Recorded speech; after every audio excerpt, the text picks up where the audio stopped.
Welcome back, troglodytes. If you're a bass player, this is a holy grail for you. This is a 1967 Rickenbacker 4005 Fireglo semi-hollow 4-string bass guitar. That's a lot of words to say, and I'm not a bassist, but I've been told that this is, one of your guys' instruments that you're looking for.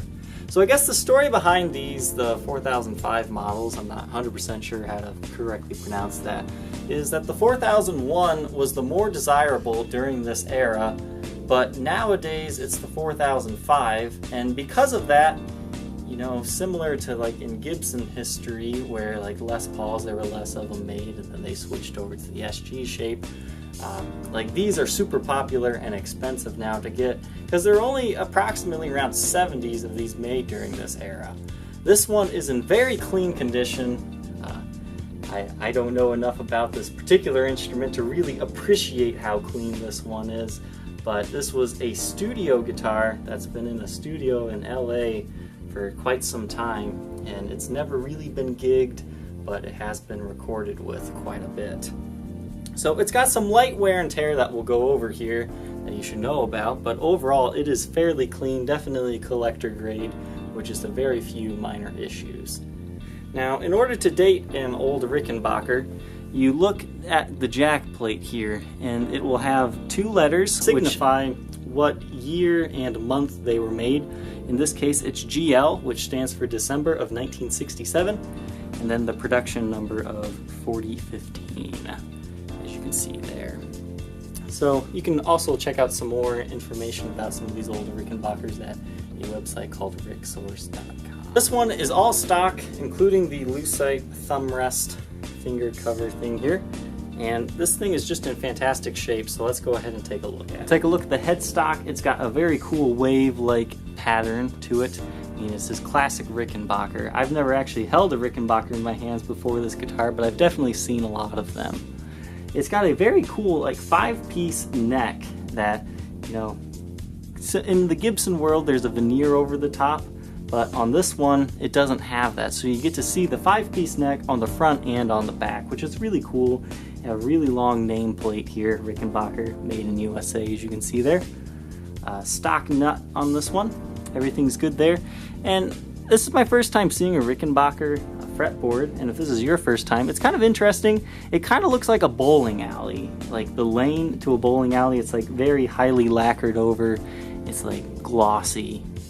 And the inlays are very interesting. I was just, imagining these to be like just a pure white and aged over it. But it's kind of like a crystalline material, so it's kind of got a lot of character to each of and every inlay. The frets do show some very minor wear and tear, but overall nothing too incredibly bad. But up and down the neck, it is a nice and even player. It can be set up to your liking. Take a look at the condition of the body. There's a few minor, picking scratches here and there, but it's definitely a clean example. It's not perfect, but it's probably one of the cleaner ones out there, I would say. You have your original pickups, original electronics, everything functions as it should. So you are all good there. Take a look at the back of the headstock here. Some of the finish damage that we're going to talk about here is there's a small chip right up here, and then there is a small little chip right here.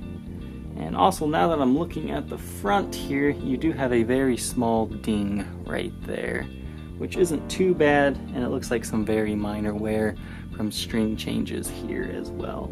But overall, nothing too incredibly bad. Something that's interesting is these kind of have a volute for us Gibson people from the 70s. It's not super pronounced, but the neck is slightly larger in this area, so that's kind of comforting to know that they use that as well. And a beautiful 5-piece neck once you kind of get up here, but the neck itself appears just to be 3-piece. So that's kind of like a wing of the headstock in the Gibson world. But beautiful Fireglo finish, which is pretty much the equivalent of Cherry Sunburst for us Gibson people. Pretty large. The back is in terrific condition. As you can see, it's not completely chewed up by buckle wear as most of these will be. And it's got some nice dancing figuring to it, a little bit of bird's eye, and just some figuring areas. So very nice condition on this one. And take a look at this binding. Only the back is bound, which I think gives it a really cool look. It's a little bit fancier than most inlays out there.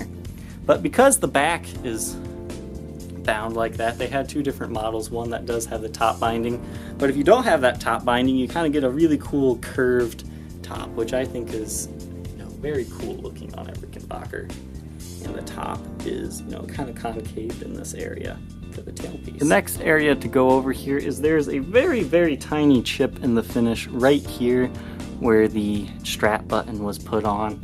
It's a very small blemish, but should definitely be known. Overall, the sides are in good shape. I mean, just general light wear and tear for such a classic old bass guitar. I mean, this is a 1967, not a reissue or anything. It's got cool semi-hollow construction. It's a great bass. We'll take a look under blacklight here. Since this one spent most of its life in a case at that recording studio, it's not going to glow bright green as some other examples that have been out in the sun more, but you can see the original finish on the fretboard here. It glows slightly, as well as the rest of the guitar is glowing as it should. Nicks or dings on this guitar, so we're in good shape. The back of the neck is also looking good. Nice even glow, and that's what you're really looking for on a blacklight test. Not necessarily the bright green glow, but an even glow. That is what is important. There you can kind of see that finished chip a little bit better there. But overall, this is in fantastic shape.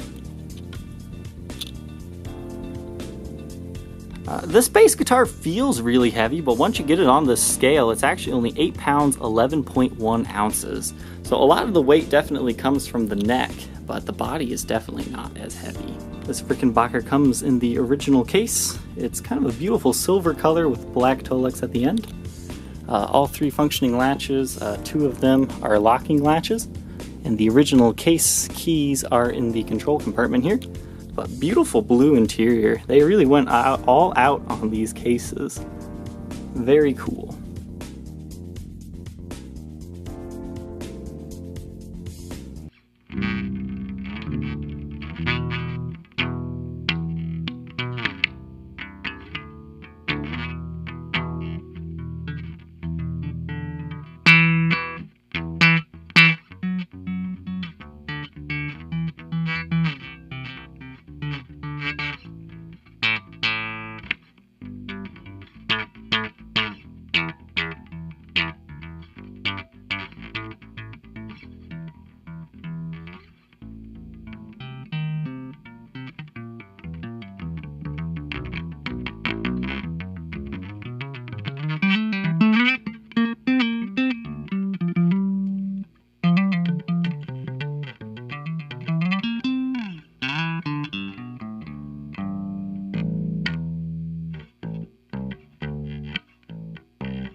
If you're interested in this Rickenbacker bass, feel free to contact Ron's Gear Garage on reverb.com.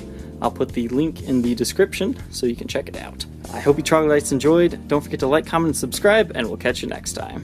Take care.